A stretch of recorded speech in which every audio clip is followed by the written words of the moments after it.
Let me put it this way. If ever someone's bones are found 20 feet out my bedroom window in my backyard, I'm going to be a worried guy. Yeah, I would be too. The dispute is not whether the bones were moved after they were burned. They were. I don't think any reasonable person would disagree with that. But, the key issue is the state says they were burned behind Stephen's place, and then a few of them were moved from there.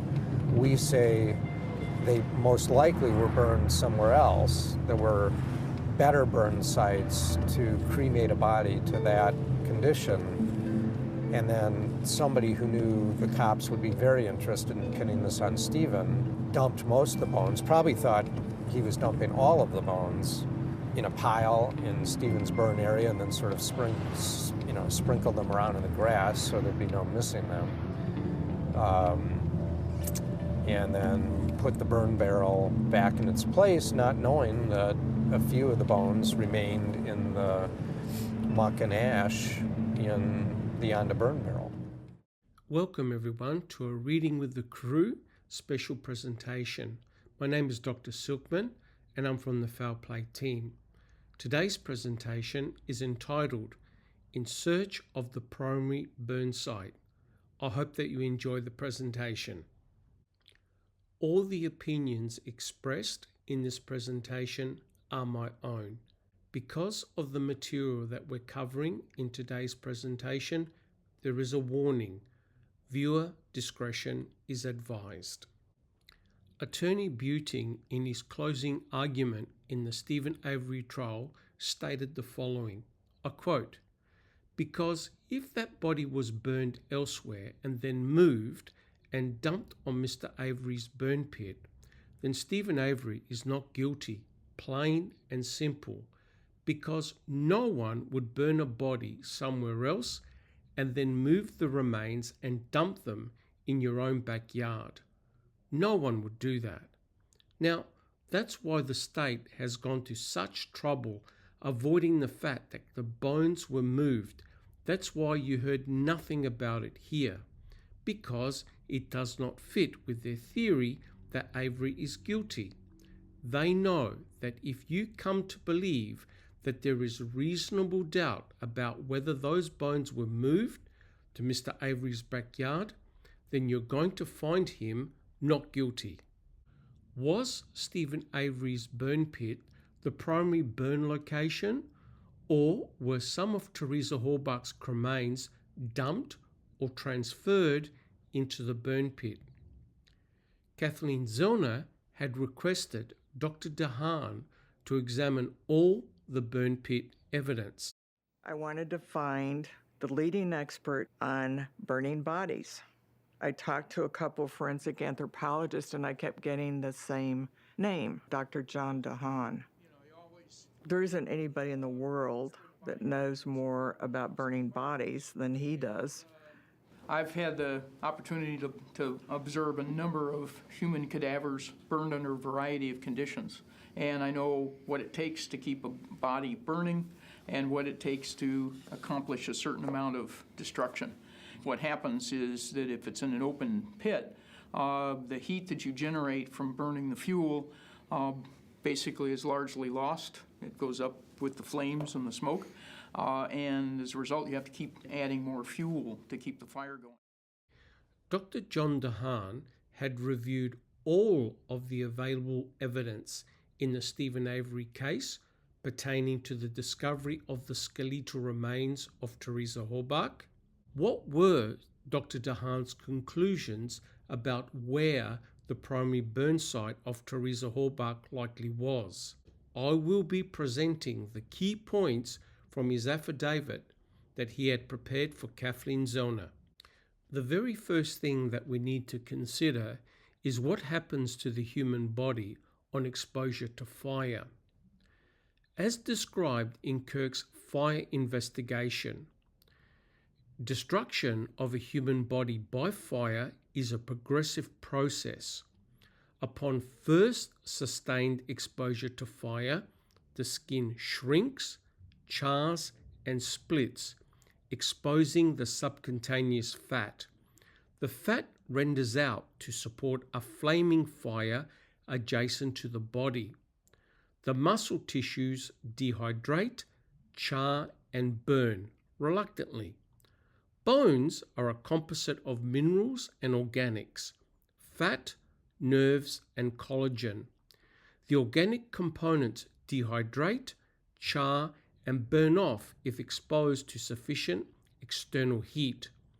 The mineral component of both the dense cortical bone, hard outer layers, and the spongy, cancellous or trabecular structures within then decompose by dehydration of the minerals, a process called calcination. Extreme exposure to fire results in loss of mechanical strength. Calcined bones are usually white, blue-white, or light grey in colour and are friable, brittle, and are easily broken or shattered by contact or pressure. Under some conditions, the mineral residues can harden or vitrify into a ceramic-like mass retaining the shape of the original bone. If you place a human body inside a professional crematorium, it will result in the thermal destruction of the human body. The only thing that will be left will be the presence of bone fragments and ash.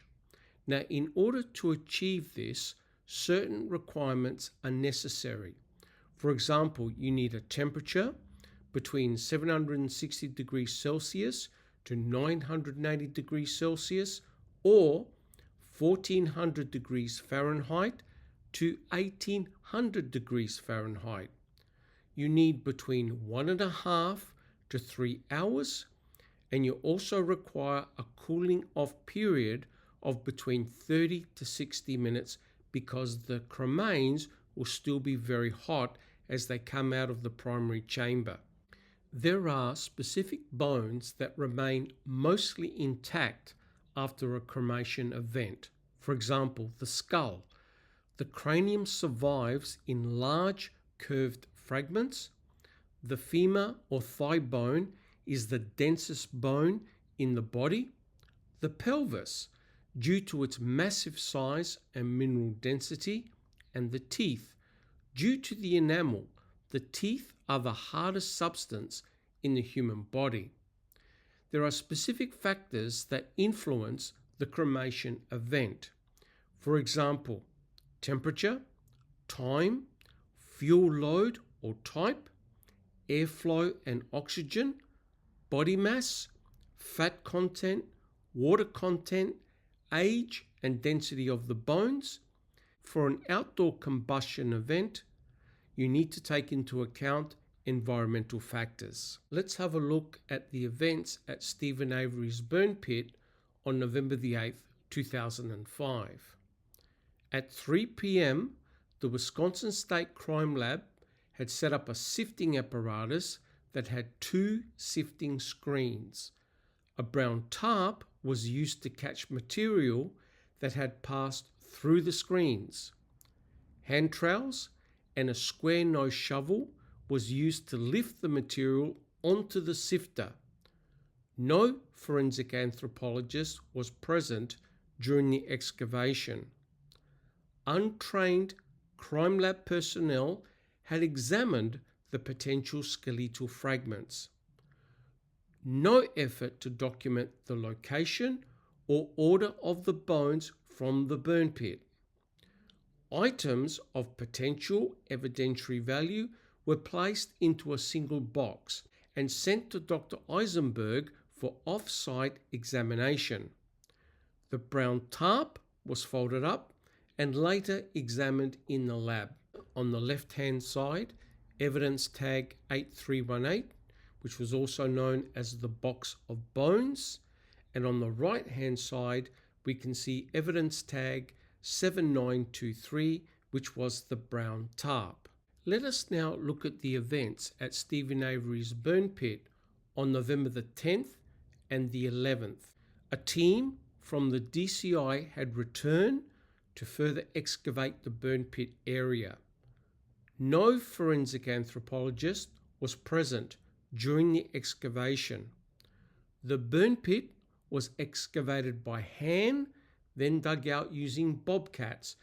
Apparent bone fragments were observed among steel wires from burned tires. Items of potential evidentiary value were collected and sent to Dr. Eisenberg for off-site forensic examination. On the left-hand side, you can see the team of investigators that did a hand excavation of Stephen Avery's burn pit on November the 10th. And on the right-hand side, on November the 11th, you can see what occurred to Stephen Avery's burn pit. It was essentially excavated by the use of a bobcat. Stephen Avery's burn pit and the surrounding area had been completely excavated, and you can see the total amount of dirt that was removed from Stephen Avery's burn pit and the surrounding area. Is this how one does a forensic examination of a 4 by 5 foot burn pit? These two photographs show apparent bone fragments among steel wires from burned tires. Also photographed on November the 10th were the burned tire wires, and you can see them here grouped together. The tire wires were not removed by the investigators on November the 8th, 2005. Now we progress to Dr. Leslie Eisenberg's examination of the bone fragments. The suspected bones and teeth were examined over a period of weeks by forensic anthropologist Leslie Eisenberg. Based upon her examination, she concluded that the numerous human bone fragments recovered were most probably from an adult female, less than 30 to 35 years of age. Due to patterns of damage to several fragments of skull and minute metal fragments, Dr. Eisenberg concluded that the victim had been shot in the head.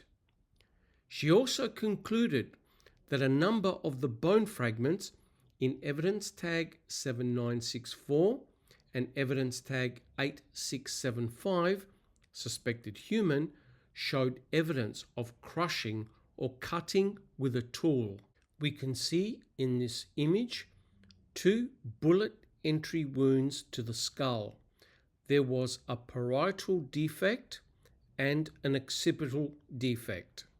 In yonder burn barrel number 2, you can see representative bones that were found in the burn barrel, and at the Manitowoc County gravel pit, you can see the bone fragments that were present there from the pelvis. The fragmentary skeletal remains examined by Dr. Eisenberg constituted only an estimated fraction from 40 to 60% of the total mass of expected skeletal remains from a person of Teresa Halbach's size. Dr. Eisenberg determined that the defects observed in cranial fragments from Stephen Avery's burn pit, which were linked to gunshot wounds through the examination of radiopaque particles observed in radiographs, were created before the burning event. Images on the right-hand side of cranial bone fragments that show evidence of beveling, which is indicative of a bullet striking the skull, and at the bottom you can see an X-ray of one of those cranial bone fragments that shows a small bright dot that's indicative of lead. Dr. Eisenberg was unable to determine with any certainty whether the bone fragments in evidence tag 8675, which appeared to be from a pelvis, were human in origin. However, Dr. Eisenberg testified that these bone fragments were burned and calcined to the same degree as the bones recovered from Stephen Avery's burn pit.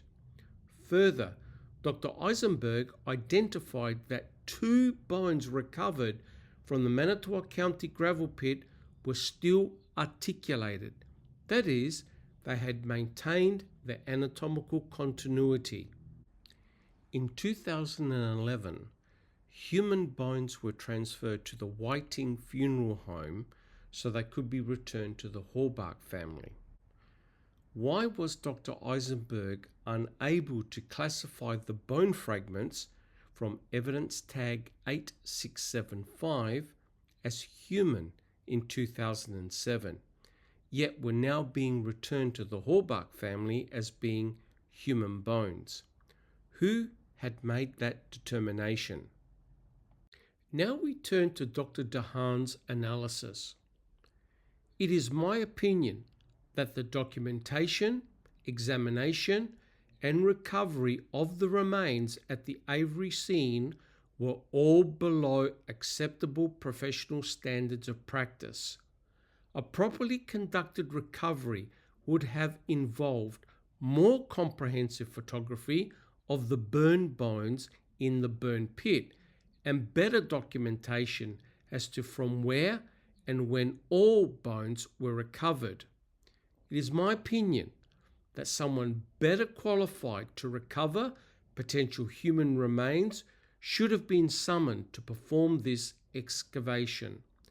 There were incomplete and confusing descriptions of where various possible burn barrels were located with incomplete numbering and chain of custody. The critical first excavation and recovery on November the 8th, 2005 was rushed, and when darkness fell, aided only by flashlights. The appearance of the remains as found is often critical to the reconstruction of a fatal event or the destruction of a body. In this case, the minimal photographs taken before the excavation revealed very little useful information, as there were few close-up photos taken before or during the recovery excavation process. In the pre-excavation overall photos, the area of interest was largely obscured by the shadows cast by the team of investigators standing nearby. In the few photographs of the burn pit, there appeared to be numerous dried leaves that obscured nearly all identifiable detail of the material below. Both photographs were taken on November the 10th, and on the left-hand side, you can see that there are shadows cast on the burn pit area, and on the right, you can see the presence of dried leaves. From Sergeant Jose and Wisconsin DOJ Special Agent Sturdivant's descriptions, it appeared that the remains showed no anatomical relationship to each other. Some remains were found outside the burn pit, and no large bones, more resistant to fire, were visible at all. There was not sufficient pre-excavation documentation of the condition of the materials in the pit to establish the sequence or time of deposit of the remains ultimately recovered from the burn pit. There was no assessment of fuels associated with the fire, other than describing the remains of the steel belts and beading of burned vehicle tires. Many of the bone fragments shown in Dr. Eisenberg's forensic anthropology photographs appear to be coated with a yellow or tan soil or dust. Dr. Eisenberg reported that she rinsed some of the recovered bone fragments to allow detailed examination. The bone fragments shown in Dr. Eisenberg's forensic anthropology photos largely consisted of fragments 1 to 4 centimeters in length, 0.4 to 2 inches. Many were completely calcined with no charring of organic tissue visible. Others bore charred residues of organic material in the cancellous or spongy structure within. Such damage can be induced by exposure to an open-air fire of ordinary combustibles for 6 to 8 hours, or for shorter times, 3 to 4 hours in a well-ventilated fire in a metal enclosure, such as a burn barrel or automobile trunk. I now want to show you an example of forensic processing of a burn pile, and this was the burn pile murder trial that occurred in Georgia, and the victim was Gary Farris. On the left-hand side, you can see the Farris burn pile. This was a photograph taken on July the 5th, 2018, and on the right-hand side, you could see bone fragments and debris that were caught in the sifter screen from the burn pile. Because there was a forensic anthropologist on site, every bone fragment and tissue sample was very carefully documented in the burn pile, and extensive photography was done. As a result of this, a location grid map of the cremains in the Farris burn pile was possible, so hence the investigators know the location of every bone fragment and tissue sample that was collected in the Farris burn pile. This type of documentation was not done at Stephen Avery's burn pit. The forensic anthropologist was able to place all of the recovered bone fragments and classify them according to anatomical structure. There are no whole bones, there are only small bone fragments. Some burnt tissue had survived the cremation event.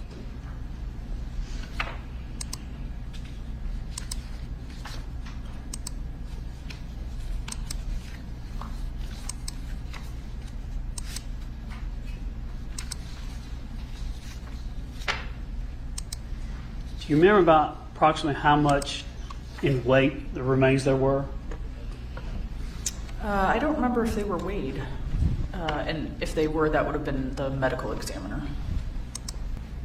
Were there degrees, different varying degrees of damage or heat and fire damage upon the bones? There were. Tell us about that if you could. When a fire burns unevenly, which is common to most outdoor fires as opposed to a commercial crematory oven, the fire will burn the body in an uneven manner. Human bodies are also uneven in the way that they're built in terms of where the fat and the muscle and the bones are. So in some areas that have very little fat and muscle and tissue, the high heat may burn right through to the bone. In other areas where there is a lot of muscle tissue, you may see that it's black and charred, but there might be some soft tissue remaining underneath. In my opinion, had this type of extensive and detailed analysis been done back on November the 5th, it is very likely that we would not be still discussing this case some 20 years later. If the body didn't get burned in the burn pit, what's another possibility? The best thing, of course, is to put it in some sort of enclosure, preferably metal, that will reflect the radiant heat back into the location of the body, and that assures that there's enough radiant heat continuing to play on the surface of the body to keep the fuel supply coming. There have been a number of cases across the U.S. where bodies have been disposed of in a front yard burn barrel. I was actually kind of surprised to see how efficient the process was, and it turns out that from a thermal energy standpoint, they're successful for exactly the same reason as a commercial crematorium. We now look at burn barrel destruction of adult human bones. Based on the author's experience in exposing adult human cadavers to a variety of fire conditions, it was observed that a metal enclosure confines the flames to maximize their exposure to the body, reflects heat from the fire onto the target within, and generates radiant heat as the metal itself heats, adding to the total heat flux during the combustion of the body. It is this combined heat flux that occurs within a commercial crematorium, where the radiant heat from the fire brick lining and the sustained uniform flame contact from gas burners bring about the full cremation of an adult human body in 2.5 hours or less. In open air field cremations, exposure to the flames is not uniform. There is minimal additional radiant heat, and charred masses of soft tissue will survive even a prolonged fire, particularly around the head or lower torso. Bodies that burn undisturbed will often demonstrate areas of less burned tissue that has been somewhat protected by contact with the ground or confining vessel for the duration of the fire. The heat output of a fire largely fueled by an adult human body is limited, estimated to be on the order of that of an office wastebasket fire. The more massive tissues and bones require a larger, more sustained fire to be consumed or calcined. This can be accomplished with the inclusion of a vehicle tire because it will burn energetically for extended periods of time. If a body is allowed to burn undisturbed to completion in either an enclosed or well-fueled and ventilated fire, the larger bones will retain their relative anatomical position: head, neck, shoulders, upper arms, humerus, spine, hips, pelvis, upper legs, femurs. The process of stoking a fire with additional lumber or stirring with an implement during its active burning will cause the mechanical destruction of the bones as they are calcined by the flames and often considerable displacement.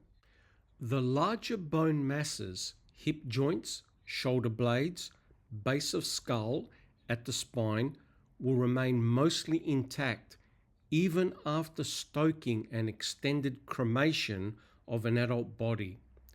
The appearance, size, and type of bone fragments documented in Dr. Eisenberg's forensic anthropology reports and photographs exactly mirror the fragments recovered after burn barrel cremations involving frequent stirring and stoking observed by this author. Such destruction was observed in wood-fueled burn barrel cremations as short as 3.5 hours. One of the most important forensic findings was the finding of item BZ. This particular item was found in the brown tarp. The brown tarp was placed underneath the sifting screens. Somehow item BZ was not caught by the sifting screens. Pevito was questioned about this because both Pevito and Sturtevant were examining the brown tarp on November the 10th. Question: did you locate any potential items of evidentiary significance in your examination of the debris? Yes, sir. And tell us about that. Well, I encountered numerous items that I suspected were bone fragmentation.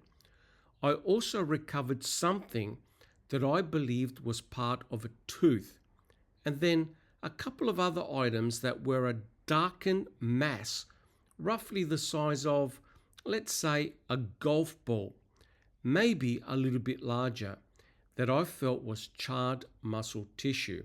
It is exactly this type of human decomposition that a canine like Brutus would detect. Item BZ was a crucial piece of forensic evidence. The actual large bone fragment came from either the ulnar or the fibular bone.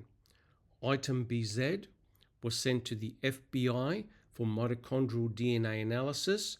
Cherie Cohen also used item BZ.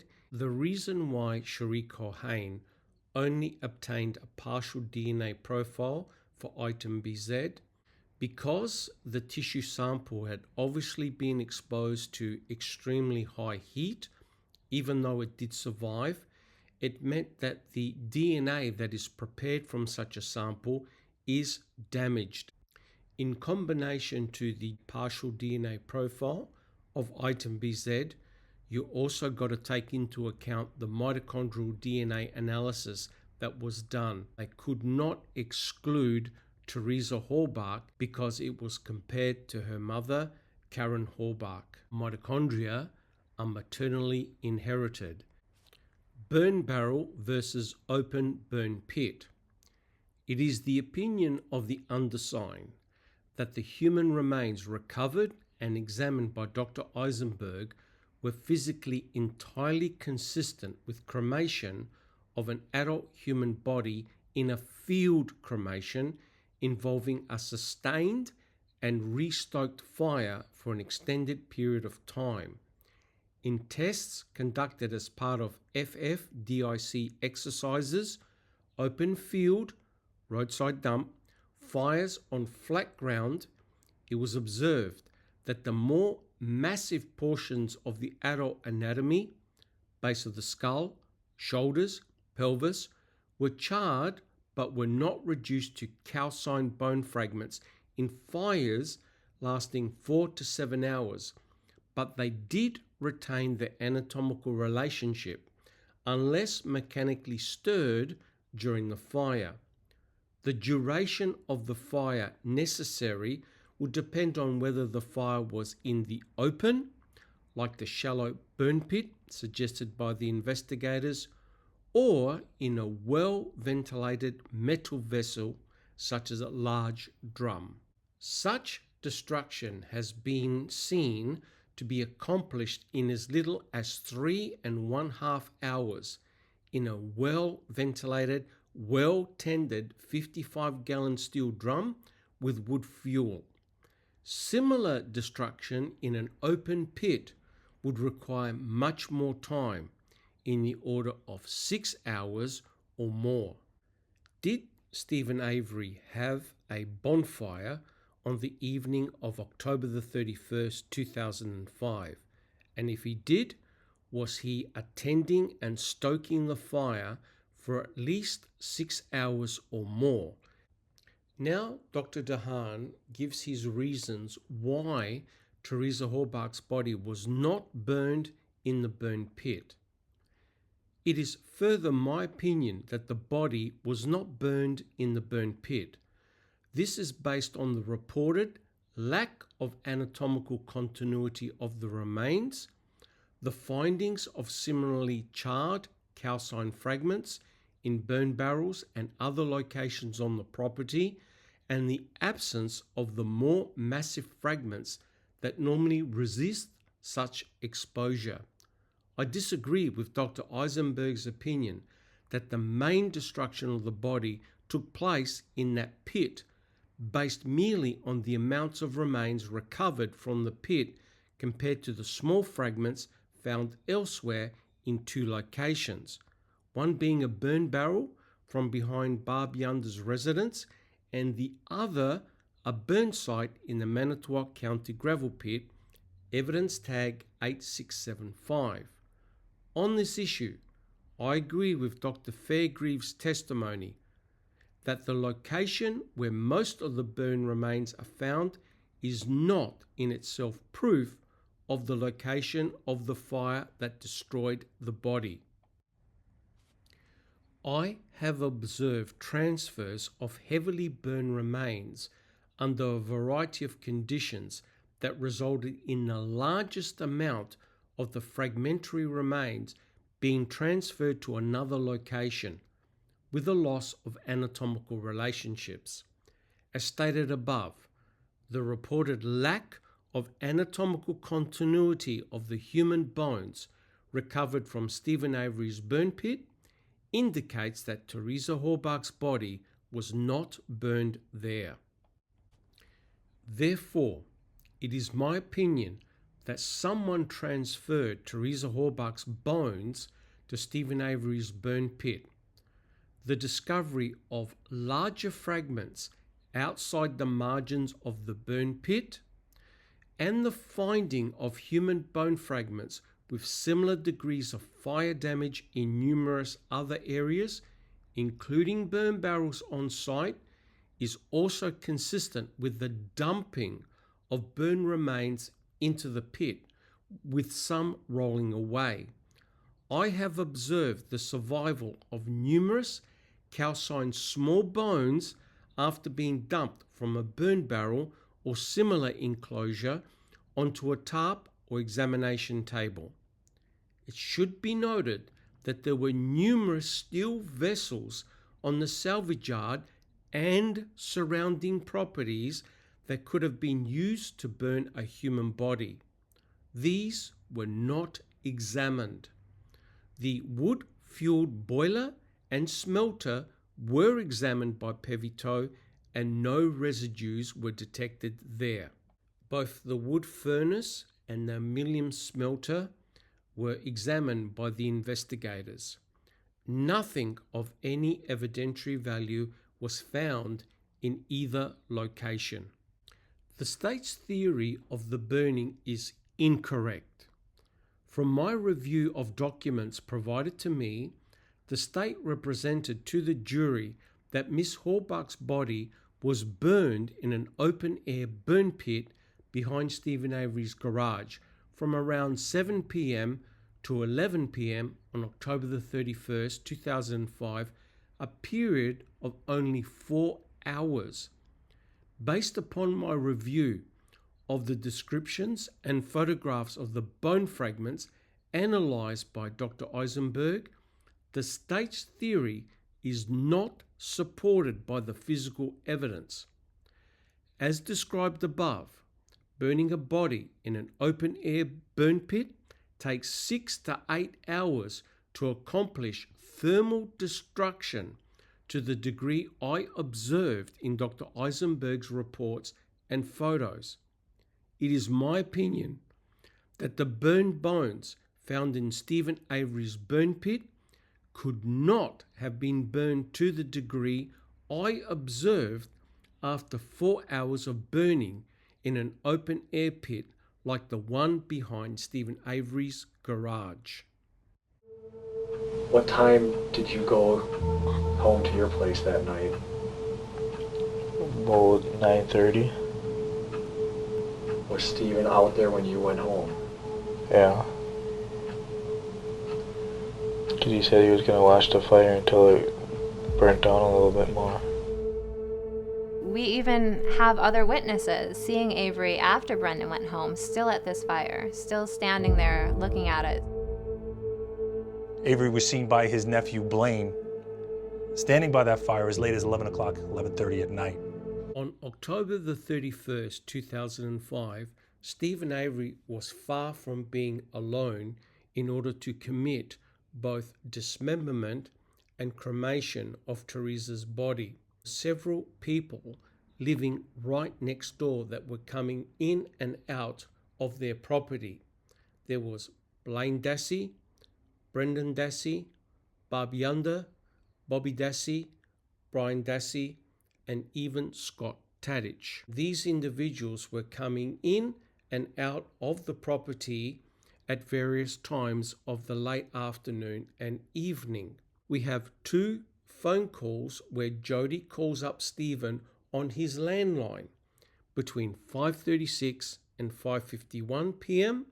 and then later Stephen calls his brother Chuck on his cell phone between 5:57 and 6:02, and then we have the phone call from Jody calling Stephen at 8:57 to 9:12 p.m. on his landline.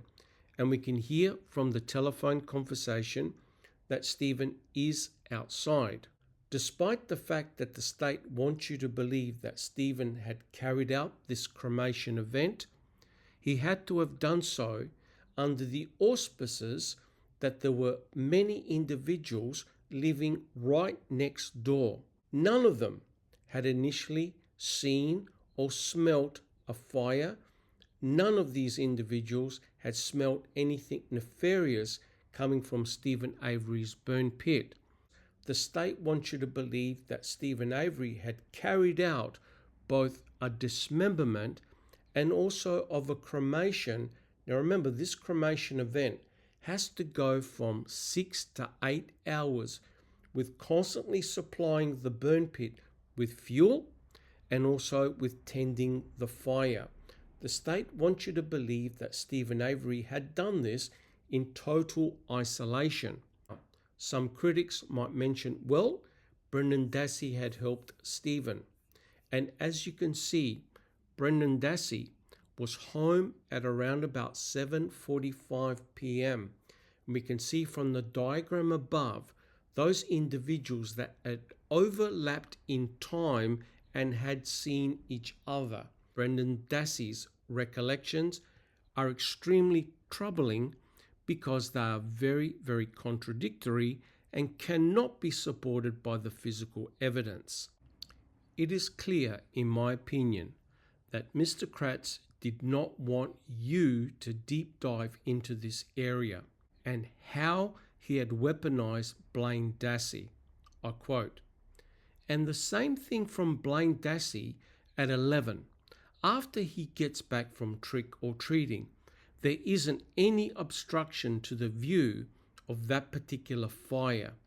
Remember, the later evidence as to the amount of time that's necessary to destroy or to cremate a body, this is going to come later from some experts in the testimony, or at least when we talk about that later. But at or about 1600 degrees, which actually was the defense expert Mr. Fairgrieve, when talking about BTUs and 300,000 BTUs per average tire. That's the amount of heat that's thrown off by a tire. Plenty of fuel, plenty of solid fuel to burn or incinerate or cremate a human body. That would take between an hour and a half and 2.5 hours at that 1600 degree level. If it starts at the very least 7:30 or 7:45 and it's still going at 11, that's plenty of time. That's an amount of time through the timeline and through the fire and through a combination of witnesses for you, the jury, to conclude that in fact that body was incinerated, was mutilated and cremated as a way and for the reason to hide a crime that had already been committed. The crime is obvious. It's a crime of homicide. Blaine Dassey did not arrive home at 11 p.m. from trick-or-treating. Blaine Dassey was already home by around about 8:30 at the latest. Brendan Dassey was also home at approximately 7:45 p.m. When she arrived home at approximately 8 p.m. Monday, October the 31st, she did not recall seeing anyone having a bonfire or fire in the area, particularly Stephen Avery. She has not seen Stephen have a fire behind his residence at all, and she has not seen Stephen burning his trash out in the burn barrel in the last several weeks. She has not heard from any of her boys that Stephen has had a burn going behind his residence in the last week or two. Capitani asked her if she would know if someone was burning tires close to her house. She said that she would smell it and her whole house would stink, and she believes she would know if Stephen was burning tires, but she confirmed that she did not see any fire on that Monday behind Stephen's house. However, Yunda stated she's not home very often, so she would not know if Stephen was burning tires over the last week. Yunda burns her trash every week and a half to 2 weeks in her own burn barrels, which are located behind her house. There are 3 or 4 burn barrels there. Again, she stated she did not know if Stephen had a fire going or if he was burning anything Monday night. From Stephen's burn pit, the wind was blowing in the direction of the Yunda residence. No one in the Yunda residence had reported the smell from burning tyres. That also included Chuck Avery, Dolores Avery, Earl Avery, Robert Fabian, Scott Tadich, Candy Avery, Joshua Redont, Travis Growell, and Carmen Wench. It is my opinion that the state's theory was also incorrect in its assertion that the burned vehicle bench seat was used to fuel the burning of Miss Halbach's body. The burned remains of the bench seat were not found in the burn pit but near it. Its involvement as an external fuel to aid the combustion of a body in the burn pit is speculative and unsupported by any documents I have reviewed. If you have a look at the diagrams down below, it is clear that the burnt out car seat was not in the burn pit but close to it. Pevito was questioned regarding the burnt out car seat. I quote, "You didn't see any bone fragments or anything of interest sort of intermingled into the components of the seat?" That's correct. The springs or anything like that? I did not. So what was of interest was that it was a car seat, correct? The burnt out car seat could not be linked at all of being used to cremate the body of Teresa Halbach. There was no biological matter on the burn seat at all. It is my opinion that the state's theory was also incorrect in its assertion that burned bones were intertwined with metal belts resulting from the burning of tyres with the body. The state represented to the jury that the bones were fused with the metal belts in a manner that suggested that the tyres from which the steel belts came were burned with the body in Mr. Avery's burn pit. Based upon my review of photographs taken on November the 8th, 2005 and November the 10th, 2005, on the occasion of the second excavation of Stephen Avery's burn pit, the bone fragments appear to be simply mixed amongst the metal belts. I have had personal experience with burning steel-belted automobile tyres in combination with human bodies.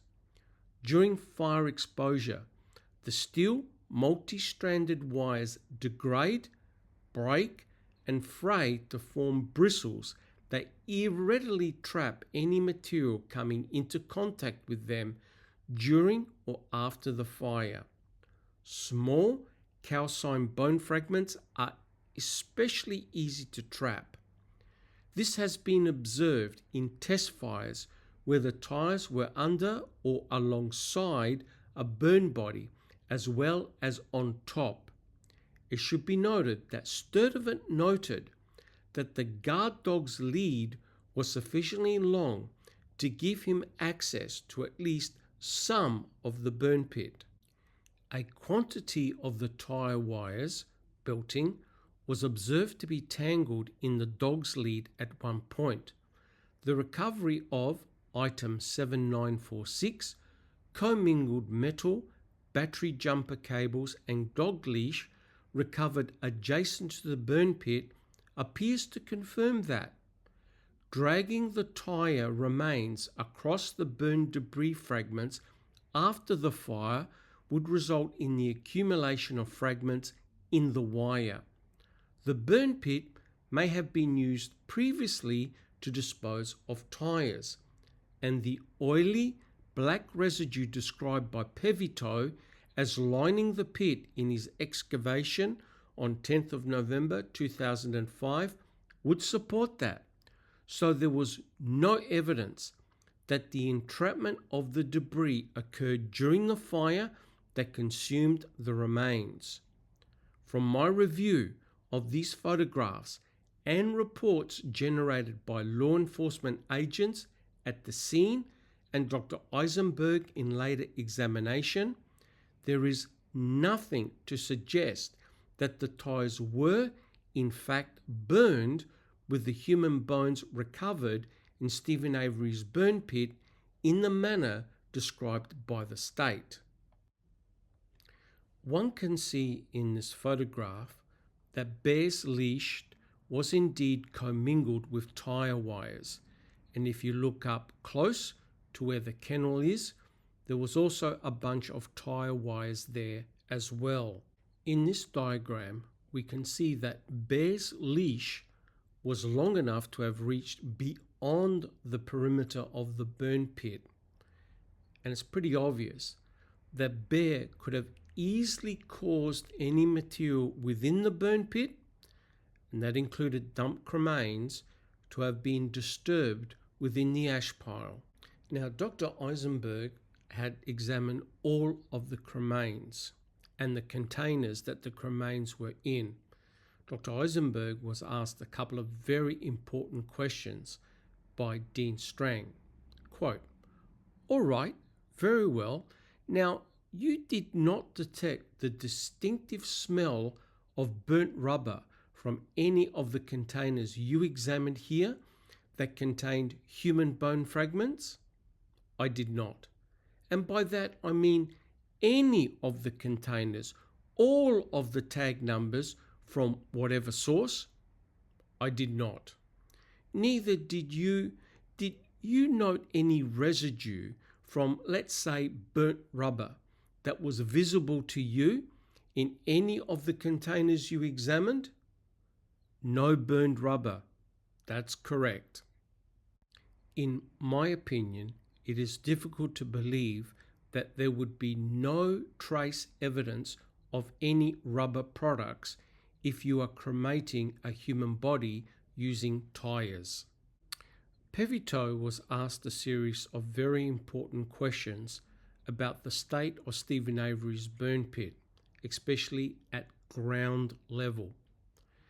And what was the surface of the ground like at that point, after all of the loose debris and everything was removed? In the bottom of the burn pit? Yes. In the bottom of the burn pit, it had an appearance, I guess you can call it like blacktop, but it was very crusty and black and thick mass that came off it as if it had been adhered to. It's consistent of what I've seen in fires like that, and we broke that apart to make sure some of it was soil, some of it was burnt remains of what appeared to be tyre products in there. All right, well, that was my next question. That crusted surface, is that consistent with the residue left over from tyres burning? It's similar to what I've seen in that same situation, yes. All right, and did you remove that layer of soil? Yes. HRD canines were not used at the processed burn pit to detect any possible human decomposition material. There was no detected black goo residue, also known as pyrolysis material, that was present on the ground of the burn pit. Mr. Kratz, in his book, used this diagram, and the title of the diagram was "Bone Fragments Entwined in Steel Belts from Tyres." What is the white matter? Are they bone fragments? Is it insulation? And of course, where is the scale ruler to give a sense of scale and dimension? Who actually had classified this material as being human bone matter? One of the most important witnesses to take the stand was Pevito. He was a DCI agent and he was in the Arson Bureau. He had reprocessed the burn pit on November the 10th. He was asked a series of very important questions regarding the bone fragments that were intertwined inside the tyre wires. To your eye, This mass of rusty steel wires from the tires appeared to have bone fragment intermingled with them? Correct.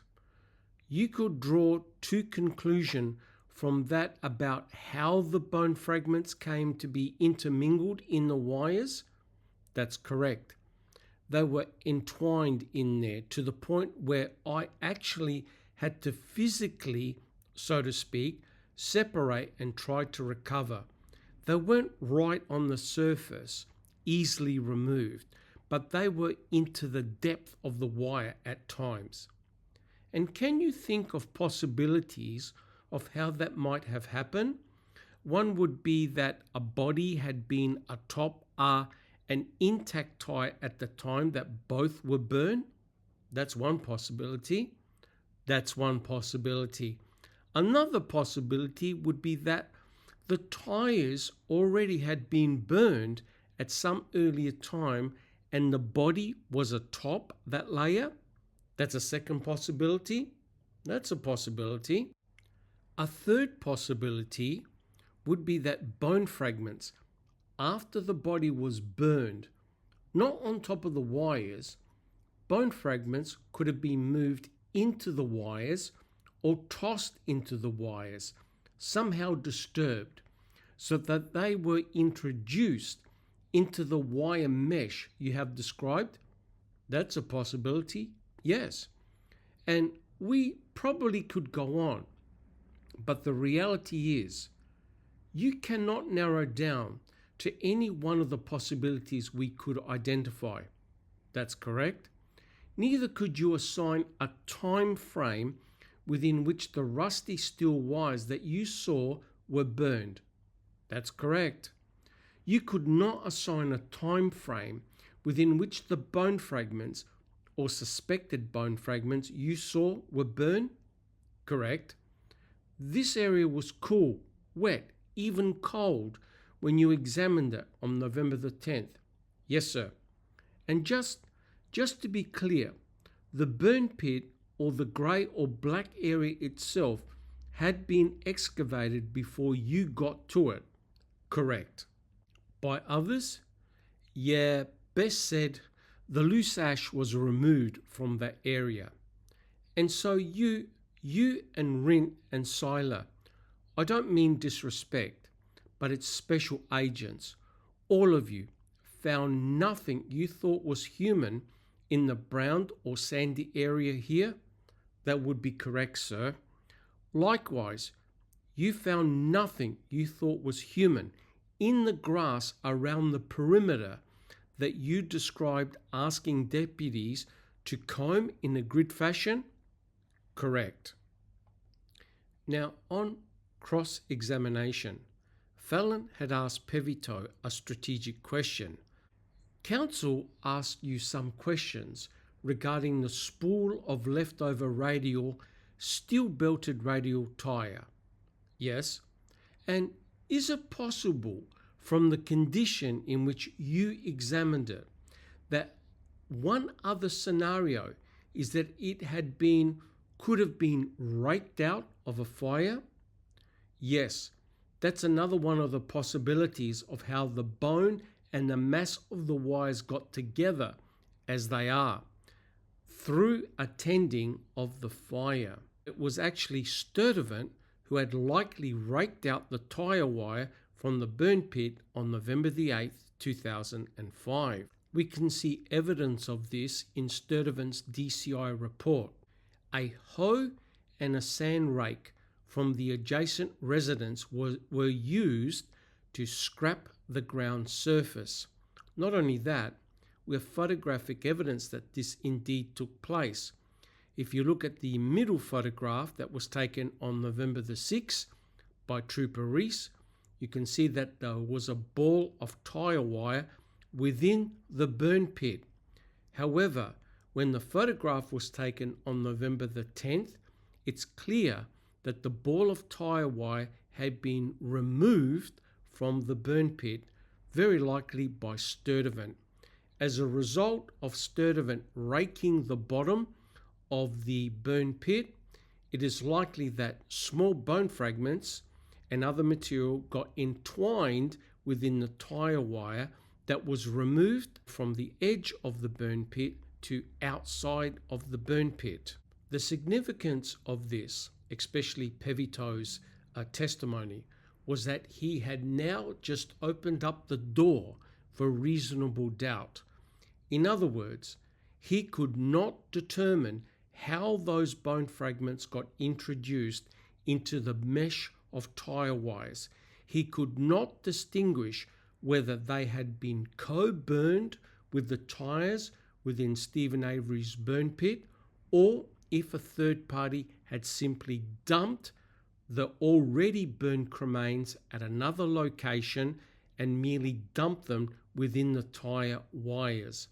The fact that it was likely Sturtevant that had raked up the tire wires had made the scene much more complex than it was.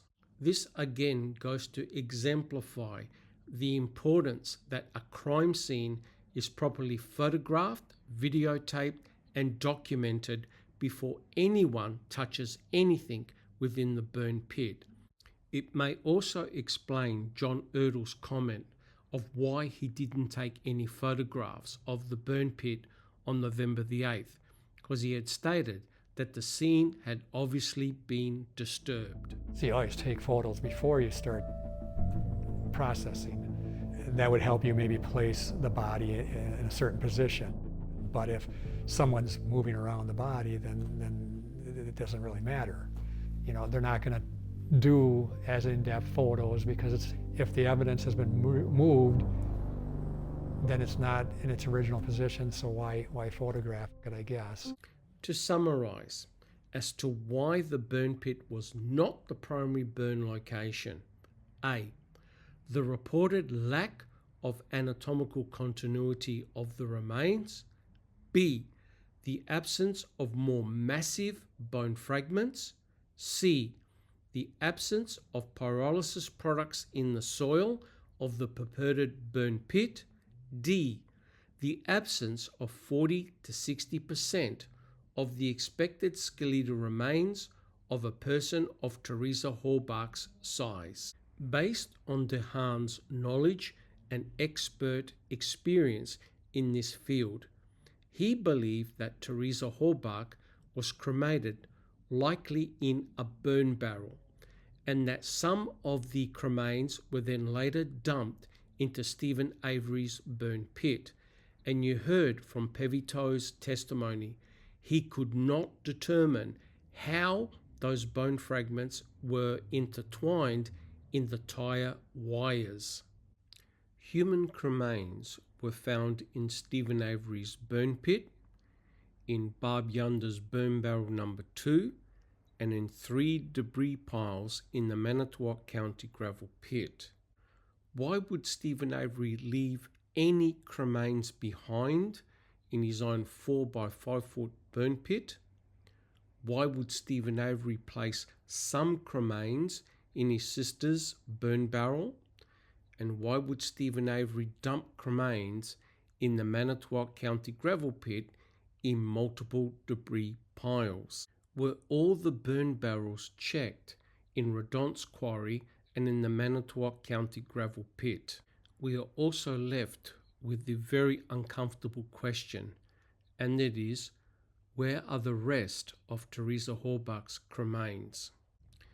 In his book, Mr. Kratz had rebutted Dr. DeHaan.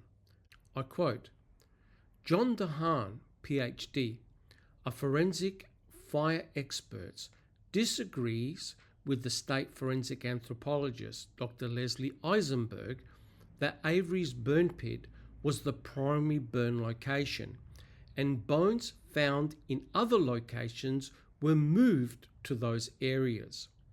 According to DeHaan, a flat pit could not sustain a fire long or hot enough to burn a human body.